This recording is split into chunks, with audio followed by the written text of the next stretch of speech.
वालेकुम दोस्तों, की हाल चाल ने जनाब। तुसीं वेखदे पे हो अपना देश पंजाब टीवी ते मैं तुहाडा मेज़बान मोहम्मद नदीम खरल। ये जनाब दो मज्झां सन, एक बाबे जिद्दे वाली पैलेंट झोटी जनाब गुजरात जा रही है तो जनाब एक नाल एक होर झोटी उन्होंने ली सी, दूजा कैमरामैन साहब दिखाणगे इंशाअल्लाह। अल्लाह के फजल नाल रमज़ान का महीना है। इस पैलेंट दियां 4 चुआइयां करवा के दित्तियां ने असीं अपने कोल तसल्ली नाल 18 19 20 लीटर दुध ये करती रही है 2 टाइमां च।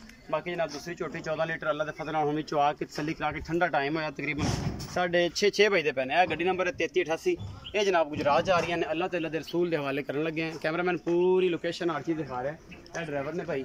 तो ये जनाब गुजरात जांदियां पे ने, अल्लाह तआला दे रसूल के हवाले करन लगे हैं। बाकी लेने देने मुकद्दर ने। अपना देश पंजाब टीवी ते हमेशा कोशिश करी दी है।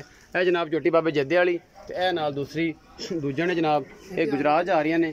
अल्लाह तआला दे रसूल दे सुपुर्द पाकिस्तान जिंदाबाद है जी। पाकिस्तान जिंदाबाद नाल नाल जनाब पाक आर्मी है भी जिंदाबाद।